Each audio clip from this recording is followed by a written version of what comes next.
कहानियों की दुनिया वेदिका विजडम टेल्स में आप सभी का हृदयपूर्वक स्वागत है। सदियों से भगवान श्री कृष्ण द्वारा माखन चुराने की दिव्य लीला उनके भक्तों को मनमोहित करती आ रही है। यह दिव्य लीला हमारे हिंदू संस्कृति का अभिन्न अंग है और सदियों से इस प्रसंग को कला, संगीत और साहित्य के माध्यम से प्रदर्शित किया जा रहा है।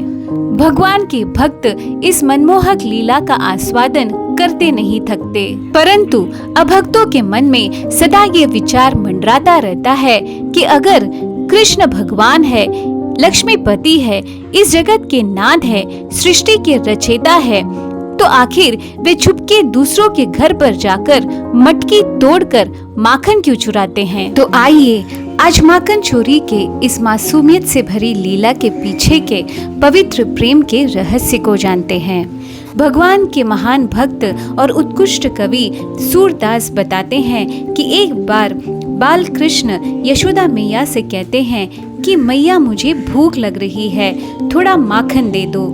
यह सुनकर यशोदा मैया के पास खड़ी गोपियां मन ही मन भगवान विष्णु से प्रार्थना करते हैं कि हे विष्णु, हे नारायण, काश लल्ला हमारे घर पर भी आकर इसी तरह हमारे हाथ से बना हुआ माखन खाता।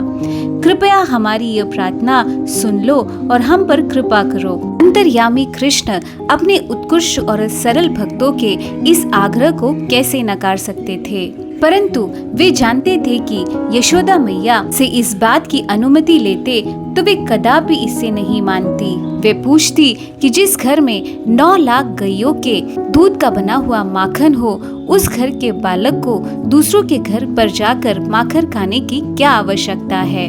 इसी कारण नटखट कृष्ण छिपकर गोपियों के घर जाते और वहाँ पर गोपियों के बनाए हुए माखन को चुरा कर खा लेते और अपने मित्रों को भी खिलाते। जब किसी गोपी के घर कृष्ण माखन चुराने आते तो उस घर की गोपी मन ही मन आनंद से झूम उठ जाती थी और बाकी गोपियों से कहती कि आज लल्ला मेरे घर माखन चुराने आया था।